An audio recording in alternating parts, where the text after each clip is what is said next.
Senhora acadêmica, senhores acadêmicos, queridíssimo público que aqui se encontra, obrigado pela presença de todos, nos dá uma verdadeira alegria recomeçarmos o ano, pelo menos as atividades da Academia Brasileira de Letras, com o público com a qualidade que nós sabemos qual é e a reconhecemos no entusiasmo, na permanência, na adesão aos programas dessa casa. Nós estamos muito felizes com a presença de todos aqui e muito obrigado. Antes de dizer da minha alegria da presença de Antônio Risério, gosto de dizer que a programação deste ano das mesas, a programação cultural, está a cargo do acadêmico Antônio Torres, que vem dando continuidade ao belíssimo trabalho de todos os que o precederam, em modo especial a acadêmica Ana Maria Machado, a quem ele sucede imediatamente. Agradeço também a presença dos queridíssimos acadêmicos que aqui se encontram. É preciso pensar de forma maiúscula, vigorosa, e a academia não abandona nem o maiúsculo e nem tampouco o vigoroso, no que significa a cultura brasileira, suas derivas, continentais ou menos, sua condição alta e poliédrica, portanto, não uma cultura de uma única voz, mas uma polifonia que generosamente foi construída através dos séculos, com as suas dissimetrias, com as suas contradições, grandes momentos sublimes e momentos de fraqueza e desagregação. Mas é o que somos, é o nosso rosto. Por isso, antes de apresentar a acadêmica Ana Maria Machado e o ciclo, gosto de dizer, de modo especial, da minha admiração pelo Antônio Risério, cujo livro Textos e Tribos, há muito tempo escrevi sobre, com grande entusiasmo, além de ser ele um apaixonado por Giambattista Vico, o que mostra justamente as pluralidades, as ramificações da cultura de Antônio Risério, que tem trazido para a cultura brasileira, mas a Ana Maria dirá muito melhor do que eu, com mais propriedade, um signo importante, renovador, em que a tradição e a modernidade convergem sem maiores ruídos, ou quando há ruído, ele está lá e as absorve como dissonâncias capazes de elocução. Muito contente. A acadêmica Ana Maria Machado, que fará a apresentação de Antônio Risério,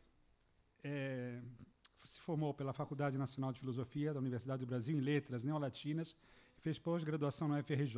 É doutora em Semiologia e Linguística pela Universidade de Paris.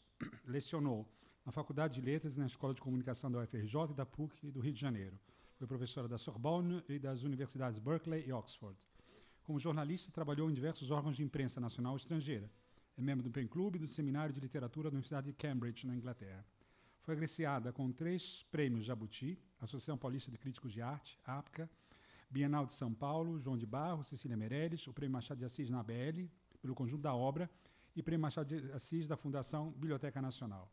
No campo internacional, destacamos o Prêmio Casa de las Américas, o Prêmio Hans Christian Andersen, Prêmio Melhores do Ano da Biblioteca Nacional da Venezuela, Lifetime Achievement Award em Literatura do Brazilian International Press Award de Miami, e o Prêmio Príncipe Claus, na Holanda, Prêmio Estrela de Prata da Suécia, e os prêmios se multiplicam, mas não há tempo suficiente para enumerá-los. E todos sabemos da posição de Ana Maria no cenário internacional. Em 2012 e 2013, de forma luminosa, presidiu a Academia Brasileira de Letras e ela fez parte, como é sabido, de muitas gestões. A bibliografia é imensa, e traduzida para mais de 20 idiomas e publicada em 28 países, inclui 10 romances premiados, 12 ensaios e dezenas de títulos infantos juvenis. A Ana Maria não coube aqui, mas foi possível fazer. Antes de passar a palavra à Ana Maria, como é de praxe lamentável para mim, eu preciso me ausentar. Como eu sempre costumo dizer, quem perde sou eu, ganham todos, mas eu vou recuperar Antônio Risério pela videoconferência, mas antes quero dar um abraço a Antônio Risério, passando a palavra à Ana Maria Machado.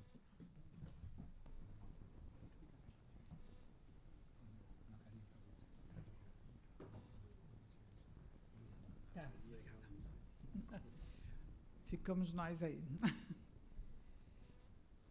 Eu queria chamar o Antônio Torres para vir sentar aqui, que é o novo coordenador dos ciclos, segundo o secretário da nova diretoria, para ele se acostumando, presidir essa mesa aqui.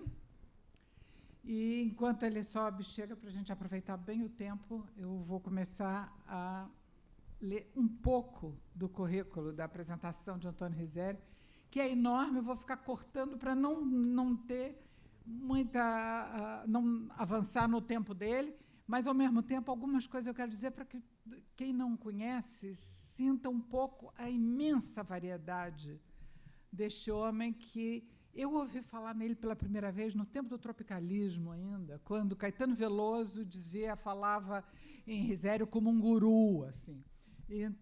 E desde então veio acompanhando vários intelectuais que eu admiro muito, como Janete e outros, sempre falam no Risério com muita admiração, e aí fui lendo a obra dele aos poucos, parte, porque ela é muito grande, e vendo o pensador agudo, instigante, brilhante e provocador que ele é, e corajoso.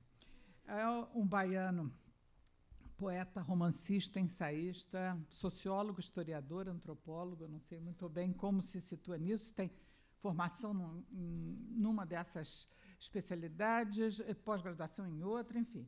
E integrou grupos de trabalho que implantaram a televisão educativa, que implantaram as fundações Gregório de Matos e Onda Azul, o Centro de Referência Negro-Mestiça e o Hospital Sara Kubitschek, na Bahia.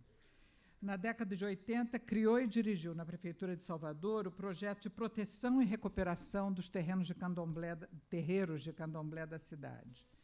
Coordenou o CEBRAN, que é o Centro de Estudos da Rede Sara de Hospitais em Brasília. Vão vendo quantas coisas variadas.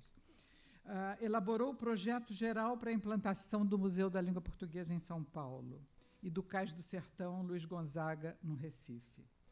Integrou os núcleos de criação e estratégias das campanhas presidenciais de Lula e Dilma e de Ulisses Correia da Silva, em Cabo Verde.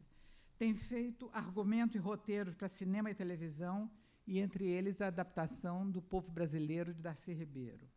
Escreveu uma série de livros, eu não vou citar todos, mas entre eles Textos e Tribos, Poéticas Extra-Ocidentais nos Trópicos Brasileiros, Fetiche, Uma História da Cidade da Bahia, a novela A Banda do Companheiro Mágico, A Utopia Brasileira e os Movimentos Negros, A Cidade no Brasil, que é um livro primoroso, Mulher, Casa e Cidades, um romance, Que Você é Esse, A Casa no Brasil, que é um dos mais recentes, e o mais recente de todos, salvo engano, sobre o relativismo pós-moderno e a fantasia fascista da esquerda identitária. E estará hoje, ao fim dessa conferência aqui, na Livraria da Travessa de Ipanema, lançando os seus 2 mais recentes e autografando.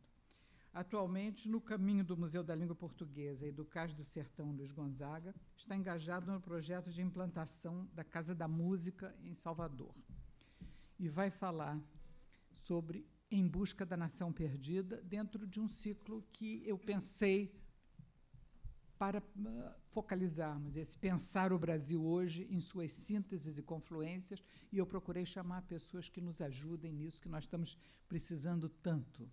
Sínteses e confluências, pensando a fundo o Brasil hoje. Com a palavra, Antônio Risério.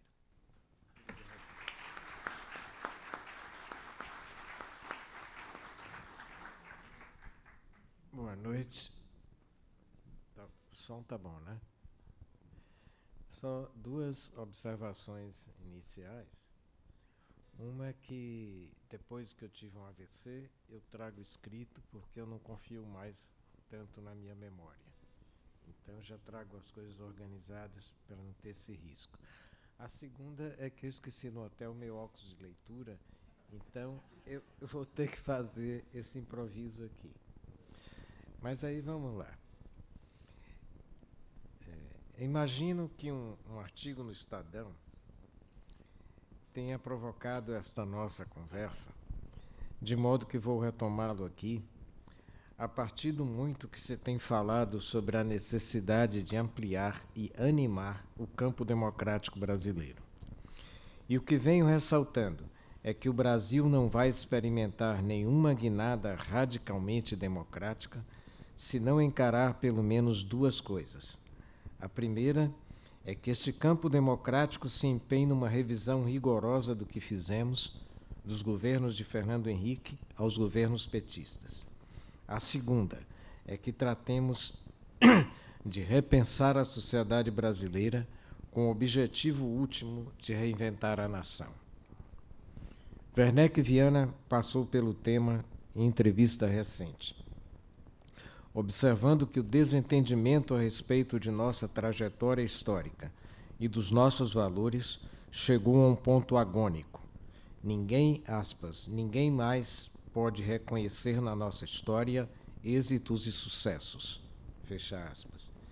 Execra-se até mesmo a abolição de 1888, luta democrática vigorosa que se arrastou por décadas numa ampla coalizão de classes e cores. Enfim, tudo o que era da nossa tradição foi depredado, foi jogado no lixo.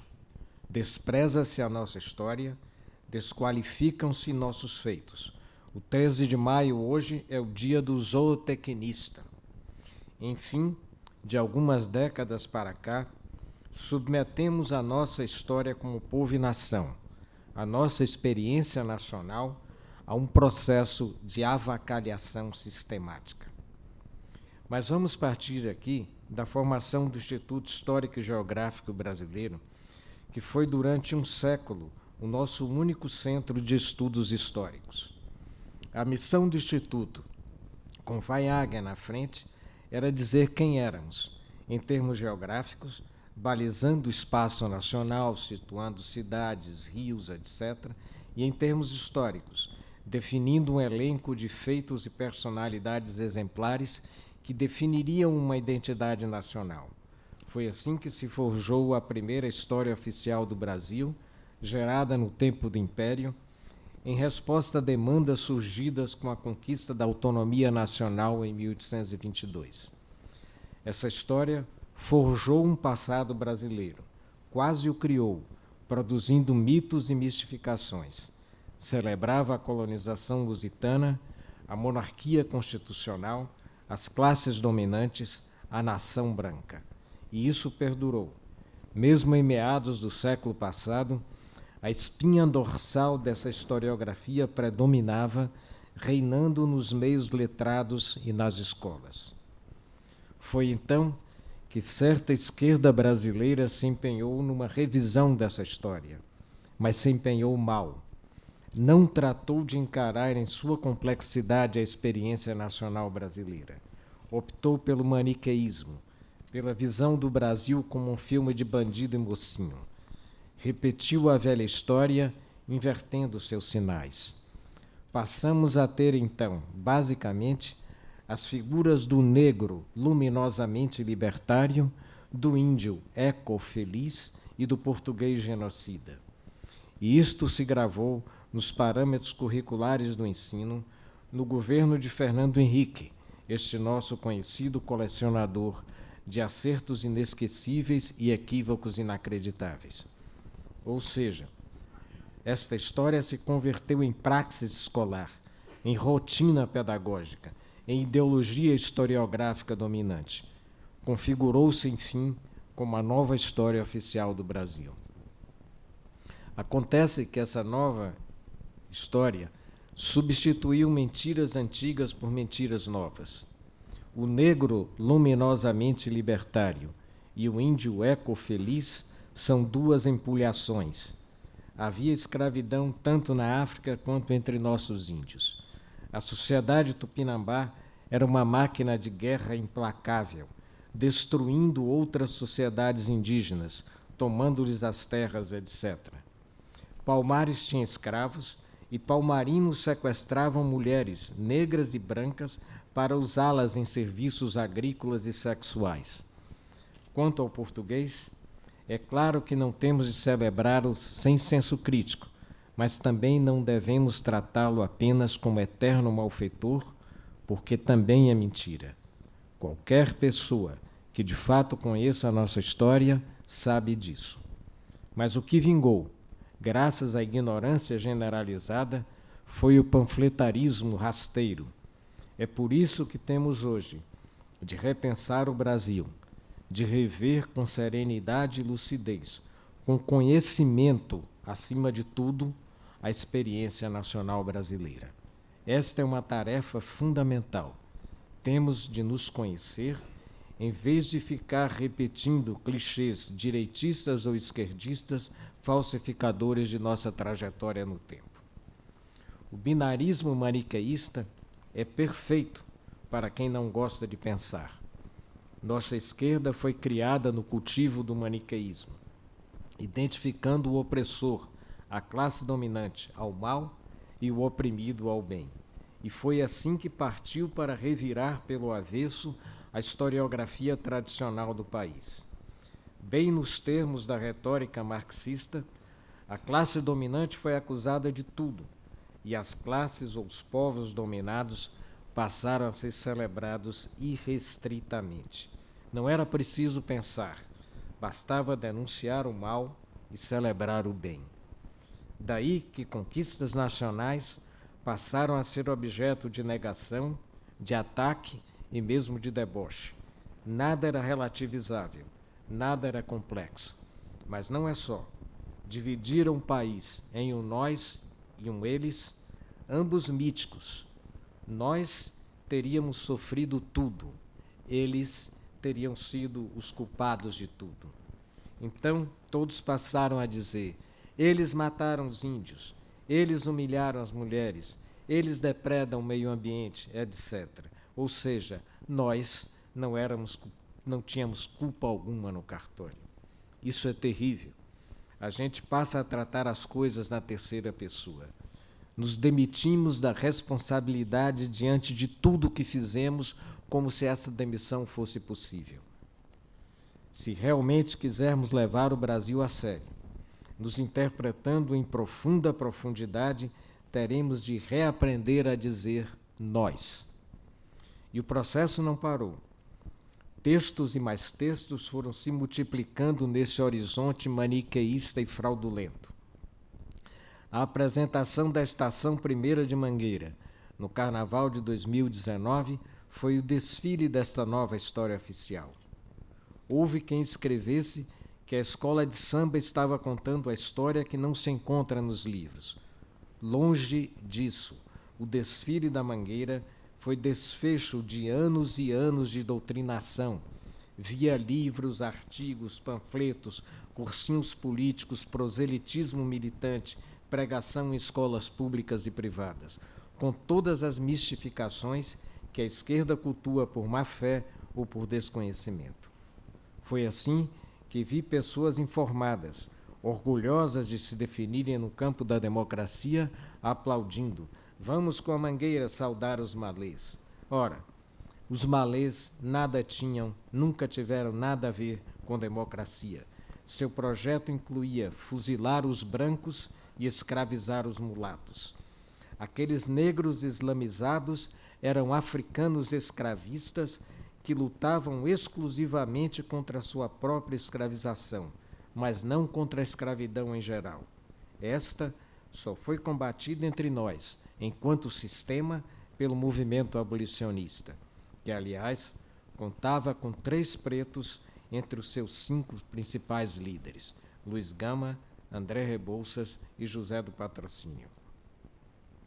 E a desqualificação da experiência nacional brasileira se generalizou, rolando no reino do desconhecimento e no espaço de uma sociedade bipolar, onde se vai da euforia à depressão num segundo, mas sob os signos constantes do masoquismo e da autodepreciação derivada da ignorância. Daí que ouçamos frases do tipo: é assim desde 1500, é assim desde as capitanias.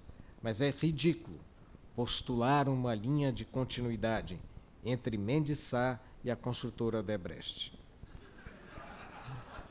A suposta analogia é fruto apenas da combinação de ignorância histórica e masoquismo nacional. Claro que temos um vasto elenco de coisas abomináveis em nosso passado. Mas e que nação não as tem? Como bem disse Trevor Roper, a história é uma interação complexa e contínua de interesses, experiências e ideias, bem como, na melancólica expressão de Gibbon, o registro dos crimes, loucuras e infortúnios da humanidade. Ao mesmo tempo, temos sim o que comemorar. Falei do movimento abolicionista e de 1888, ainda hoje a nossa maior revolução social. Mas posso dar exemplos em vários campos. Enquanto os norte-americanos atiravam seus índios em terras estéreis, no semiárido das Montanhas Rochosas, o Brasil criou o Parque Nacional do Xingu, um paraíso ecológico maior do que Israel, quase do tamanho da Bélgica. Mesmo o nosso tão criticado espírito de conciliação merece ser visto com outros olhos. Quem o despreza age como se só a guerra fratricida, com cidades bombardeadas e gente metralhada nas ruas, pudesse ser a glória ou a beleza suprema. Celebração bélica que mais recentemente nos vende comunistas e do futurista Marinetti. E aqui entre nós podemos encontrar, tanto no aristocrata como Paulo Prado, quanto nos delírios mais extremistas da esquerda, da intentona comunista de 1935 aos atentados terroristas da década de 1970. Um romantismo homicida, em suma. Mas vamos adiante. Falando da França oitocentista em seu diário, Michelet faz uma observação que se aplica à perfeição à atual conjuntura brasileira. Aspas. De todos os males deste país, o mais profundo, a meu ver, é que ele perdeu a consciência de si mesmo, a consciência de sua natureza, de sua missão, de seu papel nesse momento, a consciência histórica de seu verdadeiro passado. Fecha aspas. Precisamos pensar sobre isso com relação a nós. O Brasil hoje me parece justamente uma nação desencontrada, perdida. A própria ideia de nação entre nós parece algo ferida e, em alguns momentos, rechaçada. Verdade que são muitas as visões do significado de nação. Marx, por exemplo, desmantelou o conceito de Estado e dessacralizou o de nação. O marxismo vê a nação como mistificação das classes dominantes para manter as massas anestesiadas. A nação não passaria de superstição ideológica, além de ser uma pedra no caminho da realização da fraternidade comunista universal. Não ficarei no extremo marxista, nem no extremo da celebração. Para meu propósito aqui, recorro ao socialista austríaco Otto Bauer e ao escritor tcheco Miroslav Roš. No texto A Nação, escrito em inícios do século XX, Bauer dá a sua definição de nação enquanto comunhão de destino. Aspas. Comunhão não significa apenas semelhança. A Alemanha, por exemplo, passou pelo desenvolvimento capitalista do século XIX, tal como fez a Inglaterra. As forças que atuaram nessa direção foram as mesmas nos dois países e tiveram influência decisiva no caráter desses povos. No entanto, nem por isso os alemães se tornaram ingleses. A comunhão de destino não significa apenas a sujeição a uma sina comum, porém, uma experiência comum do mesmo destino, em constante comunicação e em interação contínua uns com os outros. Tanto os ingleses quanto os alemães vivenciaram o desenvolvimento capitalista, porém em épocas diferentes, lugares diferentes e apenas com uma frouxa ligação uns com os outros. Assim, embora as mesmas forças propulsoras possam tê-los tornados mais parecidos entre si do que antes, elas não os transformaram num só povo. Não é a semelhança de destino, mas apenas a experiência e o sofrimento comuns do destino, uma comunhão de destino, atravessando linhas de classe que cria a nação. Fecha aspas. Poucas décadas depois de Bauer, um elenco das mais brilhantes estrelas da antropologia norte-americana se empenhou nesse horizonte de estudos. Tomaram o caráter nacional como objeto privilegiado da análise antropológica, buscando demarcar e definir um padrão comportamental ou psicológico comum a toda uma sociedade que a particularizaria diante das demais.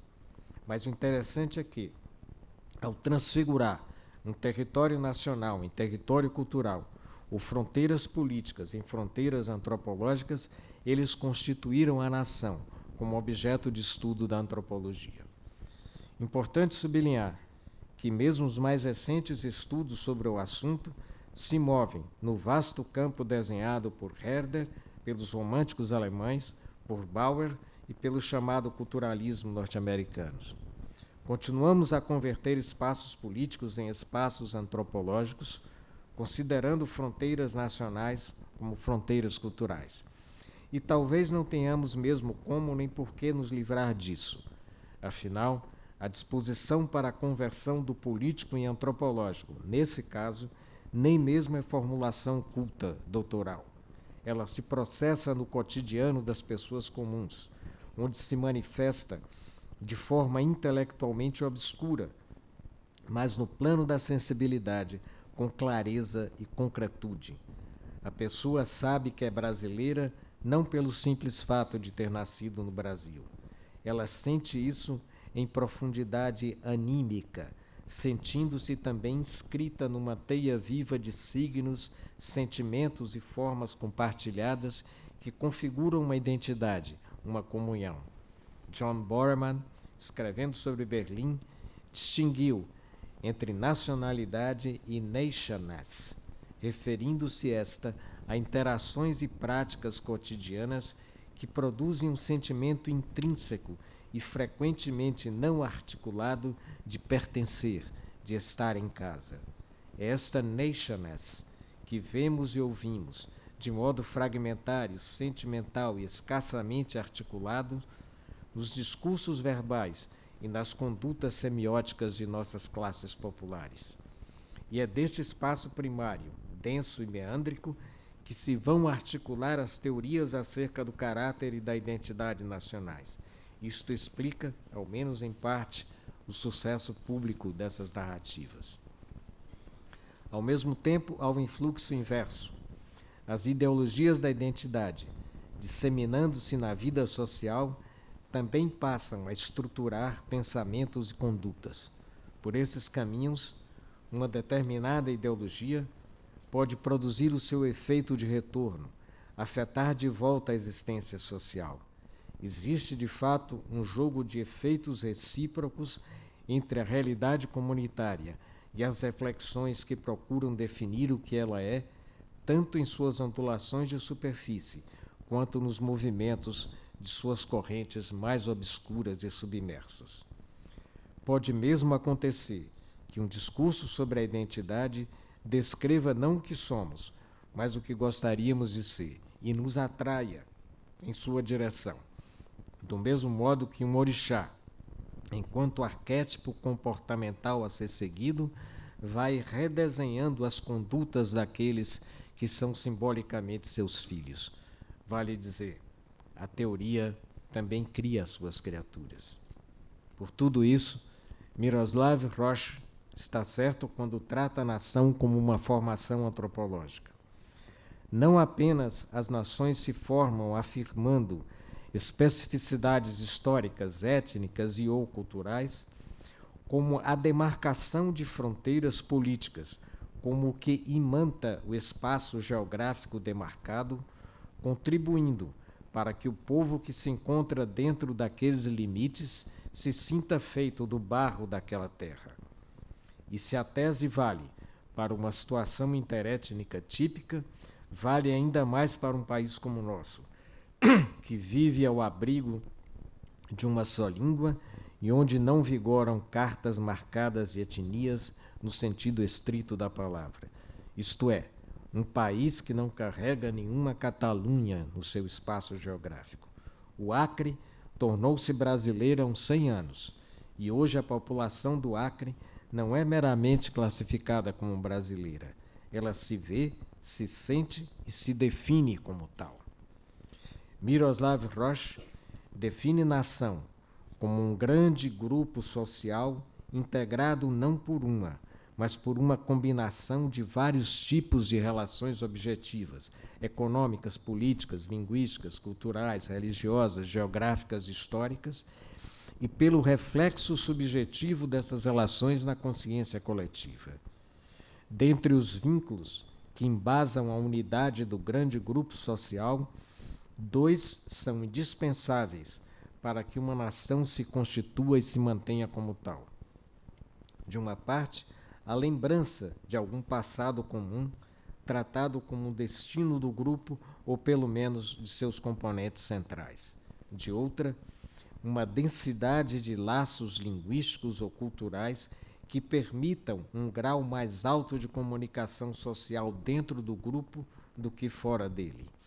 À falta dessas condições básicas, o que teríamos não seria uma nação, mas uma coalizão multicultural ou dominações étnicas dentro de um mesmo espaço político.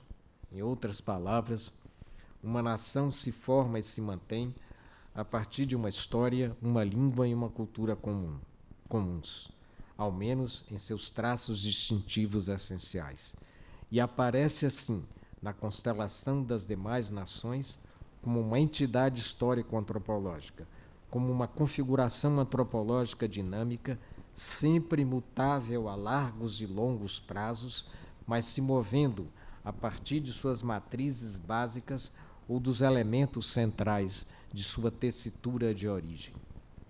É justamente isso o que hoje se encontra em crise no Brasil, por conta de processos equivocados de reconfiguração em mudança. Já falei do processo de avacalhação sistemática a que temos submetido a experiência nacional brasileira, mas outros processos convergem para esgarçar nossa comunhão de destino. Como não dá para falar de tudo, tenhamos em mente aqui, pelo menos, as polarizações hoje reinantes no país. Uma série de polarizações, todas na pauta do binarismo maniqueísta. O nós contra eles, em diversos figurinos da luta do bem e do mal, se expandiu nas mais variadas direções. E em todos os casos, trata-se de um tipo particular de polarização, porque sempre tivemos polarizações e conflitos entre nós, mas, em boa medida, polarizações conviviais, por assim dizer. Sim, devemos distinguir entre polarizações conviviais e polarizações excludentes. Vale dizer, entre polarizações passíveis de coabitação no espaço do país e polarizações que estabelecem como meta o despejo do outro e, no limite, sua destruição. Podemos ver isso na presente polarização político-partidária e na também presente polarização religiosa. Aqui, a coexistência forçada não dissimula o desejo de sufocar para sempre o outro, se possível, providenciando o seu banimento do horizonte nacional. Quando falo de polarização político-partidária e polarização religiosa, não posso deixar de situar o neopentecostalismo e o PT no mesmo horizonte sociológico. O PT e entidades como a Igreja Universal se afirmaram num processo em que as classes populares brasileiras passaram a dispensar tutores hierarquicamente bem colocados na estrutura geral da sociedade. Entrando no século XXI, o povão parecia raciocinar assim: se o presidente Lula é um dos nossos, não preciso de nenhum professor ditando minhas escolhas. Se Edir Macedo é um dos nossos, não preciso de ninguém me dizendo o que é certo ou errado. O povo passou ele mesmo a eleger o bom e o ruim, a fazer escolhas autônomas e explícitas com uma desenvoltura nunca antes vista. Daí a projeção inédita da música caipira e da chamada música brega, por exemplo. Tudo isso é parte da mesma coisa. Ninguém mais precisava ter vergonha de suas preferências, já que o presidente da República curtia telenovelas e programas de auditório. Sociologicamente, aconteceu uma formidável mudança cultural no país. O povão voltou as costas para o tal do círculo do bom gosto. E o que temos aqui, tanto no caso do PT quanto no da Universal, não é mais um populismo feito de ricos para pobres ou de doutores para iletrados, como sempre aconteceu em nossa história, mas um populismo entre iguais, feito de pobres para pobres e de ignorantes para ignorantes. No caso da polarização político-partidária, devemos lembrar que a linha demarcada pelo PT dividindo o país entre um nós e um eles, foi uma jogada bolada entre a cúpula partidária e o marketing petista para desviar o foco do escândalo do Mensalão. Não houve nada de parecido com isso na campanha de 2002, que apresentava um Lulinha paz e amor, falando de diálogo, harmonia, unidade nacional.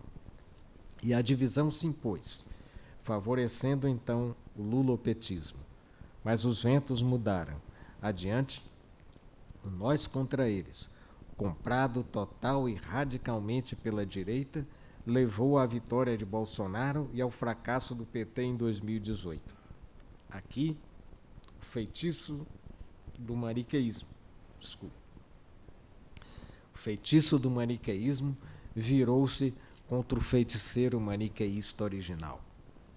Excludente é também a polarização nós contra eles no espaço da religião. Sempre tivemos atritos e conflitos religiosos entre católicos, macumbeiros, judeus, ramos tradicionais do protestantismo, como luteranos, batistas, presbiterianos, etc. Mas, no campo das polarizações conviviais, para não falar de alianças, como a do cardeal Arnes e do rabino Sobel em São Paulo, a de presbiterianos e católicos na Bahia também contra a ditadura, ou a presença do então abade do mosteiro de São Bento, Dom Timóteo, irmão de Tristão de Ataíde, na Comissão de Defesa do Candomblé da Casa Branca. O panorama muda com a entrada em cena do neopentecostalismo. Aqui, nenhuma polarização é convivial. O evangélico encara o campo religioso como uma praça de guerra. E assim, seus pastores e fiéis promovem espetáculos tristes e criminosos que vão de chutes à imagem da Senhora Aparecida a invasões de terreiro de candomblé. Além do espírito bélico, uma coisa preocupante. Os evangélicos parecem não ter qualquer compromisso essencial com a nação. Nunca vi igreja neopentecostal ou pastor evangélico concentrado em temas nacionais, discutindo a questão amazônica, o problema energético brasileiro, nossa movimentação no sistema das relações internacionais, a necessidade de inovação tecnológica. Nada disso. Parece que a única preocupação real dos evangélicos é se dar bem e converter os demais. Temos ainda as polarizações identitárias. E o discurso identitário é também um discurso binário e maniqueísta. Os identitários se acham moralmente superiores ao resto da humanidade. Veem-se como a própria encarnação do bem.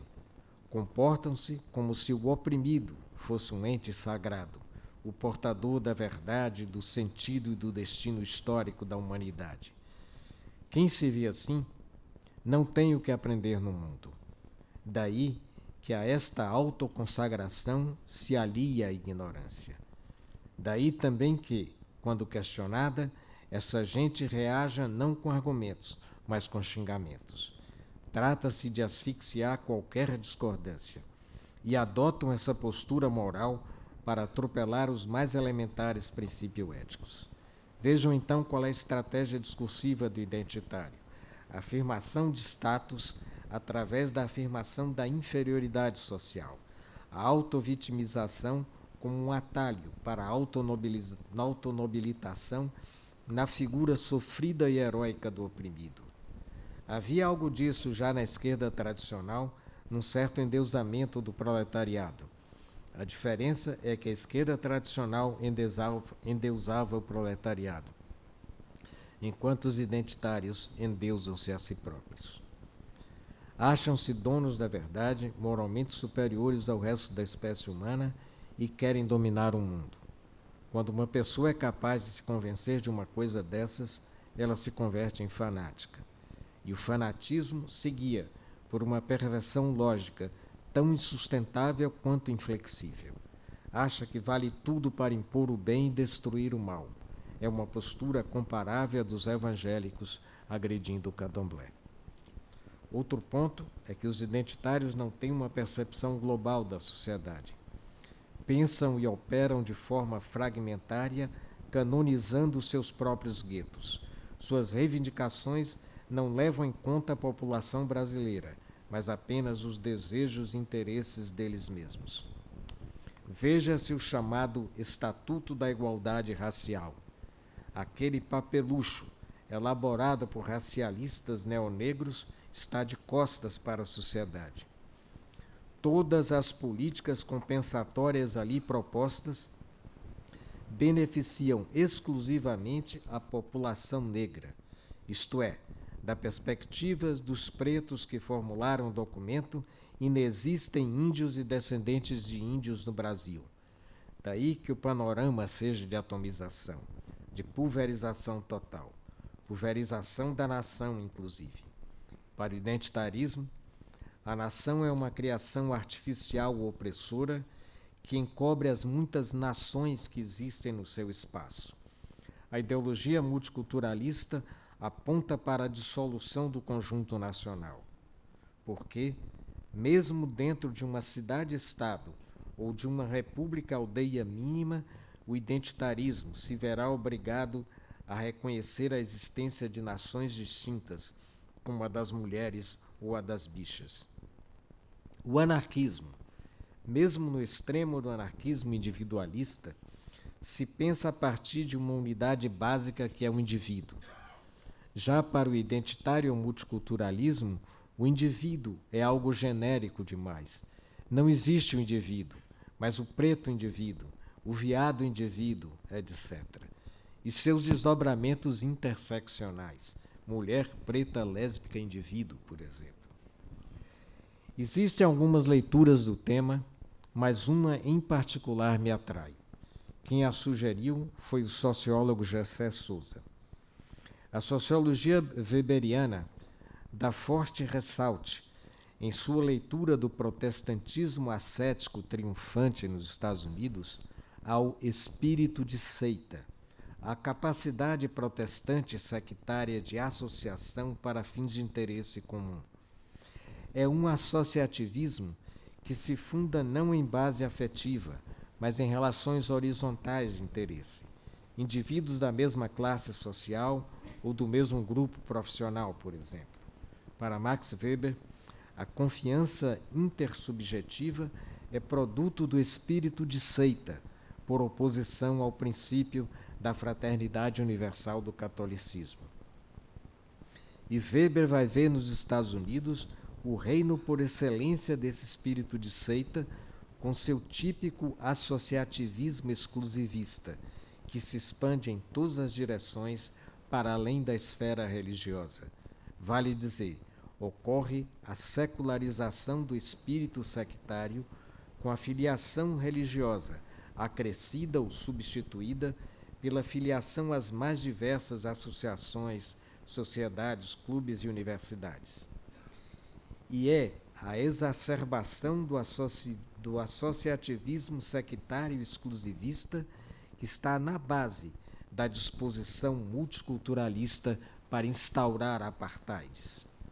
O fragmentarismo identitário é produto do puritanismo anglo-saxão, do protestantismo ascético calvinista correndo nas baias do associativismo sectário. Mas vamos finalizar. A nação não é eterna, claro, mas neste momento da vida do Brasil e do mundo ainda é fundamental. Ao mesmo tempo, uma nação tem de se pensar como uma conquista permanente, como um plebiscito diário, como dizia Renan. É preciso definir, então, que direção dar às mudanças. A pergunta é, que nação nós queremos? Penso que, no caminho para responder a esta pergunta, teremos de recuperar nosso passado, recuperar nossas grandezas, inclusive para poder expor socialmente o legado democrático brasileiro. Agora, para se reinventar, o Brasil precisa de uma tremenda mudança de mentalidade com relação a si mesmo. Metanoia era a palavra grega para isso, mudar a mentalidade. Esta será uma formidável luta ideológica e cultural, não para voltar atrás, mas para ajustar as coisas. porque sem um repensamento vertical de nossa história e da nossa sociedade, com vistas a uma reinvenção da nação, não iremos a lugar algum. Para enfrentar nossas desigualdades ou dar nosso recado ao mundo, precisamos nos reinventar como nação. Até para sonhar com o ideal utópico de uma Federação Mundial de Nações, fundada na solidariedade planetária, é preciso ter uma nação, um sentimento de pertencimento, uma comunhão de destino. Em resumo, é isso. Muito obrigado.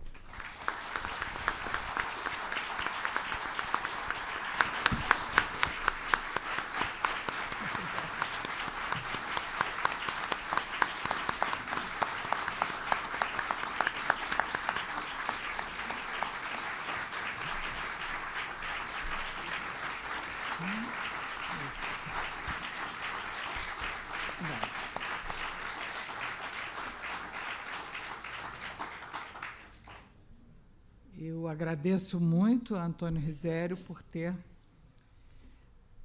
aceito o convite e o desafio e cumprido tão bem o que a gente pediu, que era dar um início a essa proposta de pensar o Brasil hoje, quer dizer, dar um início aqui para nós. Ele vem desenvolvendo isso há muito tempo. Obviamente, isso é o que ele nos disse aqui, é o resultado de uma elaboração que vem se prolongando ao longo de muito tempo. E acho que ele nos propôs várias coisas, desde aquele início, falando em recusar o filme de Bandido Mocinho, né? O nós contra eles, essas polarizações todas, o binarismo maniqueísta, todas essas coisas que disse aí, até ir nos trazendo, quer dizer, através desse percurso pelos riscos e problemas do binarismo maniqueísta, até ir nos trazendo a esse desafio ou convite também para todos nós a mudarmos a mentalidade em relação a nós mesmos, Brasil, um país, uma nação, mudarmos essa mentalidade verticalmente e nos olharmos como podemos ser, como somos em todos os nossos pertencimentos. Eu acho que tudo que nós ouvimos aqui hoje vai ficar, podemos concordar mais, menos, ver, mas fica como sugestão de pensamento. E aí quero lembrar da importância de que isso fica no nosso portal, podemos assistir e ouvir algumas vezes, porque eu acho que foi de uma clareza enorme e sugerindo muita coisa para que pensemos mais. E é só um ponto de partida para continuarmos a partir daqui. Esse convite fica para todos, para falarem com outros, para lerem a obra de Risério, discutirem entre si e com ele, com as ideias dele, para cada um aí que seja.